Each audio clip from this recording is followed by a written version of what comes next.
Hey everybody, welcome to another episode of Classes of Mail. My name is Alan Gigax, and I have new equipment. I have a new mixing console.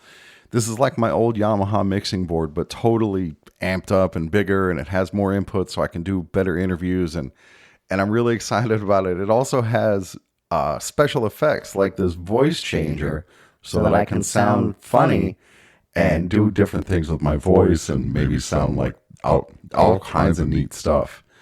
So I look forward to experimenting with that. My concern now is just getting the levels right so that, like I used to have that problem of my breathing being too much. And so hopefully that is addressed here and it still sounds okay. It sounds good on my headphones. So we'll see. All right, but let's actually get to the topic of today.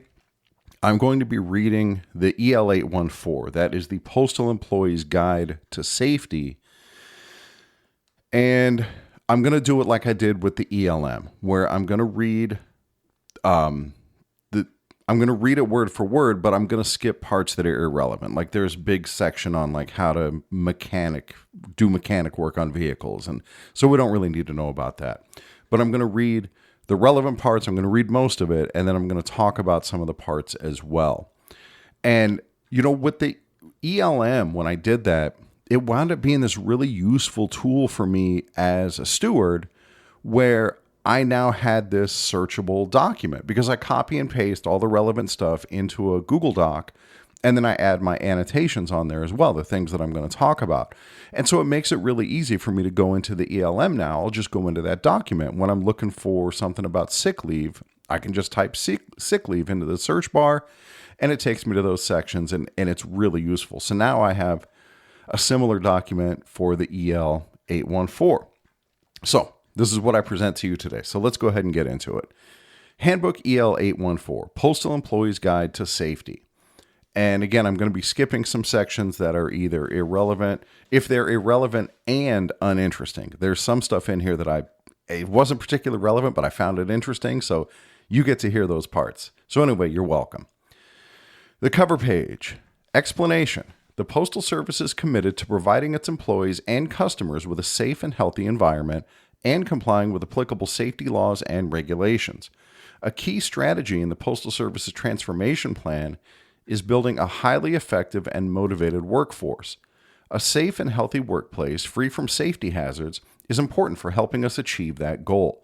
This guide provides Postal Service employees with policies, procedures, and guidelines pertaining to safe work practices. And I am definitely hearing my breathing in my headphones. So this has a high pass filter. And that, if I turn that on, then it might make my voice a little bit less rich, but it's supposed to cut down the low end noises. So we'll see if that makes a difference. Next, introduction. Oh, no. Going on. Restriction. This material is to be used only during authorized work hours and on Postal Service premises. So does this mean that what I'm doing here is prohibited? I'll read that again. This material is to be used only during authorized work hours and on Postal Service premises. Now, I'm off the clock right now. They're not my boss. They can't tell me what to do. But this manual, if you can only use it while you're on the clock, then can I study it when I'm off the clock? It doesn't sound like it. And so if with that restriction in place, I don't see how any carrier could be held accountable to what's in here because nobody is given time on the clock to read the EL-814. It just doesn't happen. So I'm going to flout, I got this off the internet and it's publicly available and they can't stop me from reading it. So I'm going to flout this restriction and I'm going to read it to you. If I get in trouble for it, I'll let you know. Introduction. This booklet provides simple, easy to locate safety rules and procedures so that you can familiarize yourself with those rules that apply to your job. The booklet is intended for reference only. It is not to be taken off Postal Service premises and should be used only during regular work hours. So here again, they're saying that you can only do this, you can only read this while you're on the clock. So to me, if management ever references something from the EL-814 in a discipline case, you point to that right there and be like, look, not only if you want me to know this, you have to give me however many hours it takes to read this 64-page document. Otherwise, you can't hold me accountable to this stuff.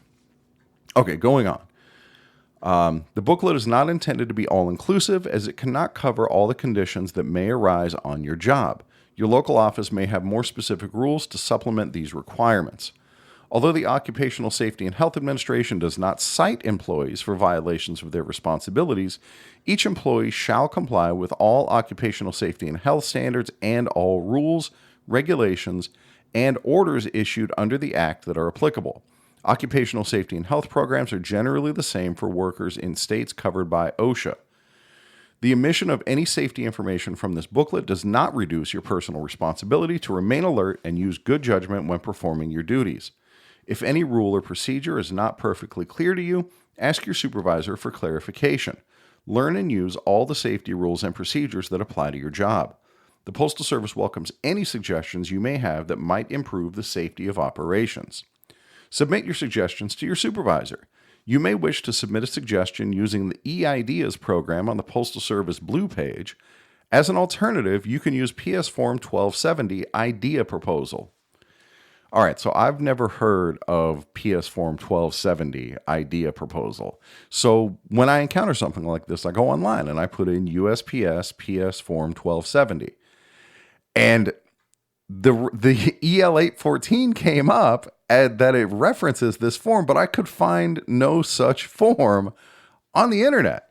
So if you have a Form 1270 or if you have seen a Form 1270, please send one to me, because this seems like a useful tool where you could, give your ideas to the Postal Service. Now, what the Postal Service does with them remains to be seen, but apparently such a form exists. All right, next. If you observe an unsafe condition or an unsafe act, report it to your supervisor immediately. Use PS Form 1767, Report of Hazard, Unsafe Condition, or Practice to document the condition. If you wish to remain anonymous, file PS Form 1767 directly with your installation safety personnel. Without revealing your name, they will immediately give the report to your supervisor for necessary action. In such cases, safety personnel must not disclose the name of the individual making the report. So we've talked about this on other episodes where we go over the 1767, and it is a useful tool because copies of that form go to like district safety, and management has to respond on there what they're doing to abate this safety issue. So don't be afraid to use the 1767.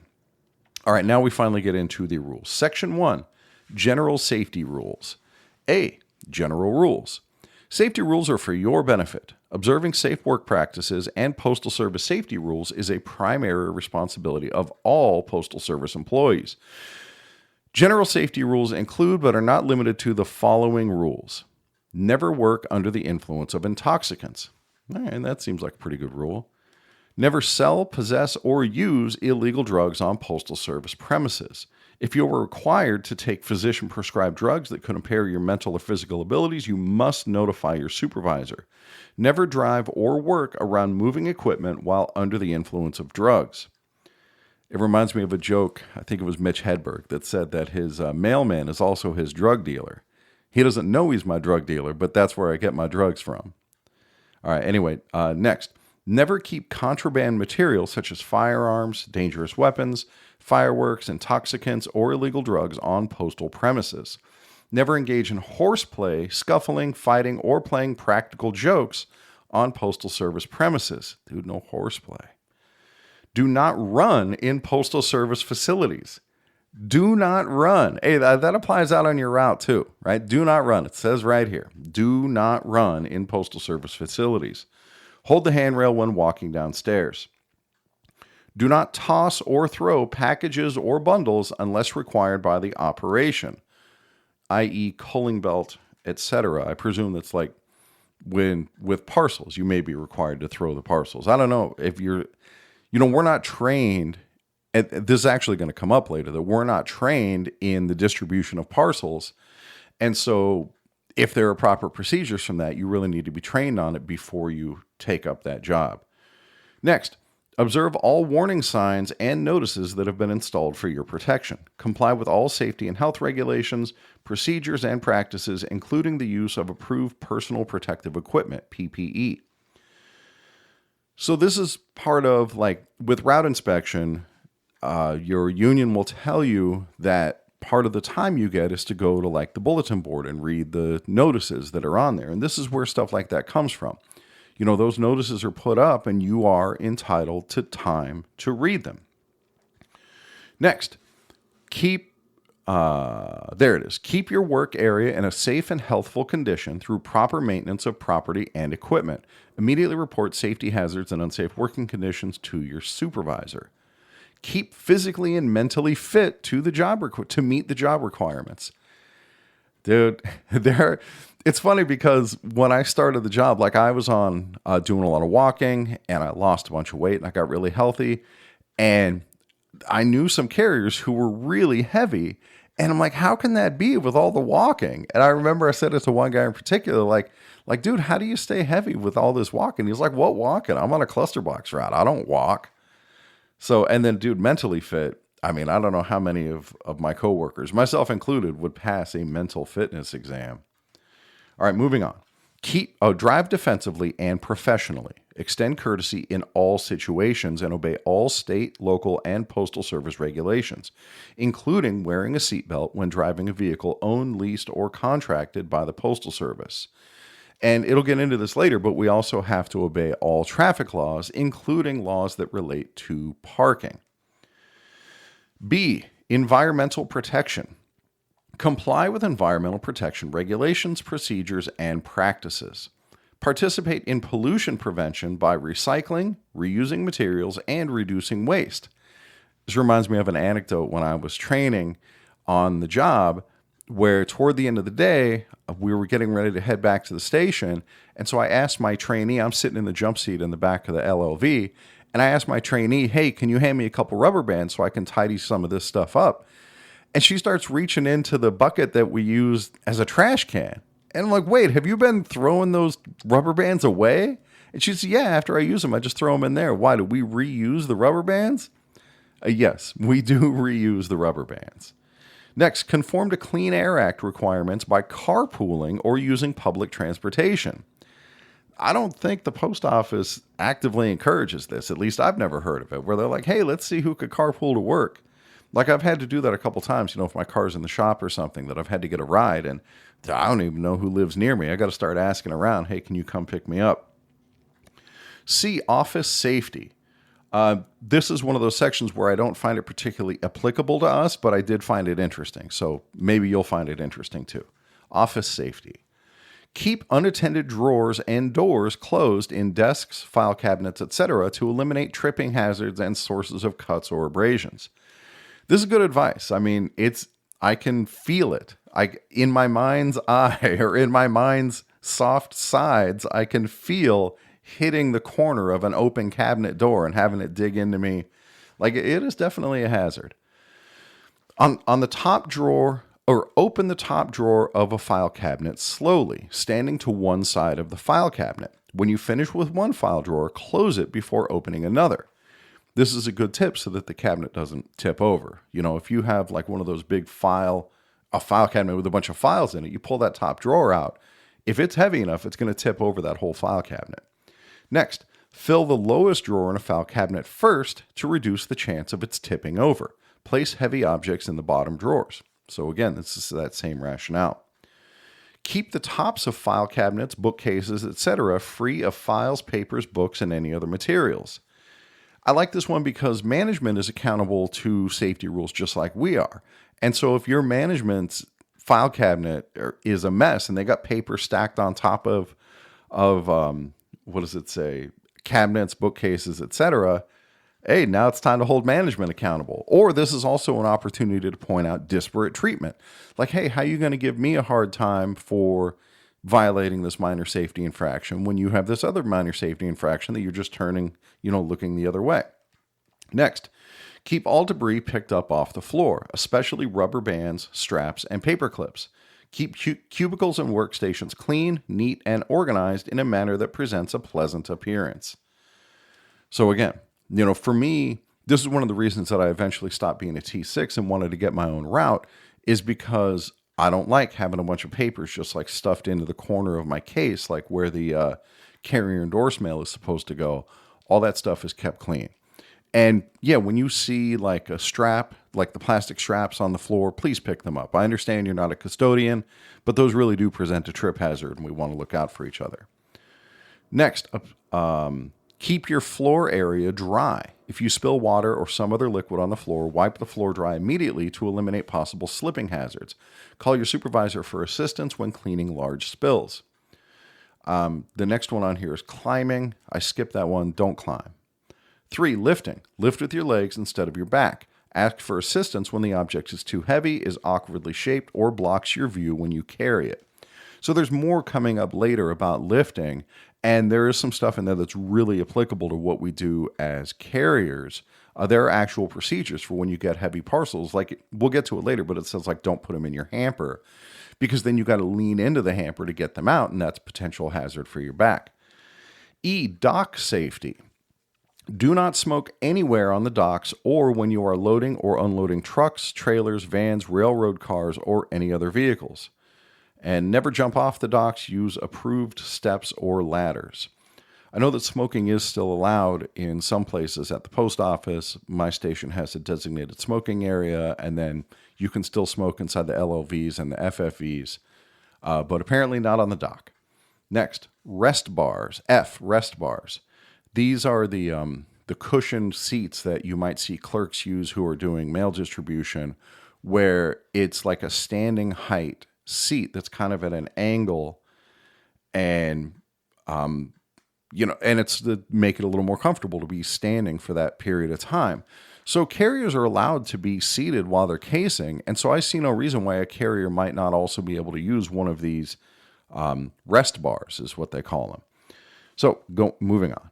Rest bars are designed to support individuals in an upright, backward-leaning position while working at some stationary activities. Do not use a rest bar as a stool for sitting with the cushion in the flat position.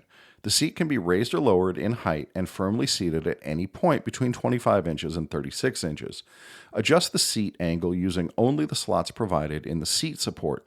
Resting the seat support against the welded stop is not allowed.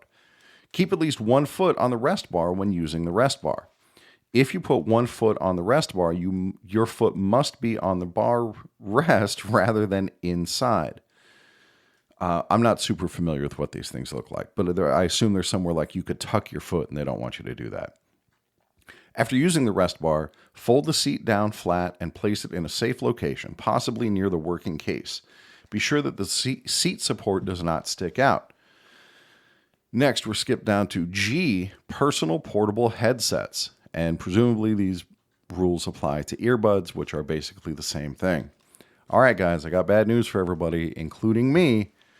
The use of headsets is permissible only for employees who perform duties while seated or stationary, and only where headset use does not interfere with performing duties or constitutes a safety or health hazard. So the good news is it does make it seem like you can wear them while you're casing. So that's something. Moving on. Do not wear or use headsets while walking or driving. Like if you're out delivering your mail right now listening to this podcast, that is prohibited. It's too bad that you were never given an EL-814 and given time while on the clock to study it. Otherwise, you might know that rule. Oh, well. All right, moving on. Oh, but that brings up that point that if management tries to discipline you for wearing earbuds and they cite the EL-814, part of your defense is going to be, I was never given time to read an EL-814. It's not like I can read it at home. You're going to have to give me however many hours is necessary to read the EL-814 if you want to hold me accountable to it. Do not use headsets while walking or driving, while near moving machinery, while involved in oral business communications, or while in contact with or in view of the public. Personal portable headphones or headsets are not to be used in lieu of approved personal protective equipment in noise hazard locations. All right, that's it. That's all the rules about earbuds. We move on to Section 2, occupational injury or illness. A, reporting injuries or illness. if you are injured or become ill from work-related causes, you must report immediately to your supervisor, even if the problem seems minor. All right, it uses that key word in here, must. You must report immediately to your supervisor, even if the problem seems minor. So the whole idea that management will discipline you for a safety infraction is, or if you get, hurt or injured or whatever, it's madness. There's OSHA rules against it, like whistleblower protection rules. The EL-814 requires you to report such issues. And then for management to try to discipline you, I've argued in a successful grievance that the threat of discipline creates a chilling effect that makes carriers not want to report accidents or injuries. Next, treatment. You must receive authorized medical evaluation and treatment or first aid in accordance with procedures outlined in the Employee and Labor Relations Manual, EL-814. The lack of prompt attention to even slight injuries could lead to more serious complications. So again, we have that word must. You must receive authorized medical evaluation and treatment. So can you provide your own authorized medical evaluation? No, probably not. And so this responsibility by its very nature falls on management to arrange, to see to it that you get that proper care, right? The burden here is on management, and we want to make sure we keep that burden on management. 2, reporting. Your supervisor must contact the medical or health unit if available, or the local emergency rescue or paramedic unit, and report the type of injury and your location. They must. Follow the procedures outlined in EL-814. All reports must comply with the requirements of the Postal Service, the Office of Workers' Compensation Programs, and the Occupational Safety and Health Administration. 3, prevention. Your supervisor must investigate and evaluate each accident and take any necessary measures to prevent the recurrence of similar incidents. And now I'm going to skip down to item F, smoking. Smoking is prohibited in all Postal Service facilities, like indoors on the workroom floor and in the lobby and, in the building. Smoking is prohibited while collecting or delivering the mail. I don't know how strict people are about, not smoking like while they're delivering. I know some people smoke just like continuously. And you are allowed to smoke in the vehicle. You can smoke while you're on your breaks, but apparently, and it makes sense, when you're going up to people's door, you shouldn't be smoking. I remember one time when I was still a fairly new carrier, I think I was still a PTF, I tried to smoke a cigar while I was out delivering the mail, but you don't have enough hands. I need a hand for the cigar, and then I need 2 hands for the mail, and it did not work out. I tried that once. And then another time, because I knew we could smoke in the vehicle, during my lunch, I had a cigar, and man, the smell of that cigar inside the LLV, dude, the regular carrier, when they got back, they were rightly pissed at me. Yeah, I've had plenty of missteps in my time as a city carrier. All right, we'll move on to Section 4, Personal Safety and Protective Equipment. A, personal safety. 1, clothing. Wear sensible, properly fitting clothing to work. Oversized clothing, wide flared pants, full dresses or skirts, full or flared sleeves on shirts or blouses, neckties, scarves, loose aprons, and similar clothing can be hazardous if you work with machinery, vehicles, or moving equipment. Such clothing is not acceptable apparel for the workroom floor. So neckties, neckties are part of our official uniform, and in the ELM, when it talks about approved uniform combinations, some of them require neckties, but it says in here that you shouldn't wear a necktie if you're going to be working with a vehicle. And so that is a contradiction. I mean, these days, I doubt even the most adamant or hard-ass postmaster is probably not going to insist that you wear a necktie. But if they do, here's part of your fight, right, of how to fight against that. And that's why we do this. That's why we look at all these rules and all these provisions so that, A, we can abide by them and make sure that we are discipline proof, like we talked about all throughout season 1, but also, B, it gives us recourse where if management tries to pull some nonsense, we can use this to fight back against that.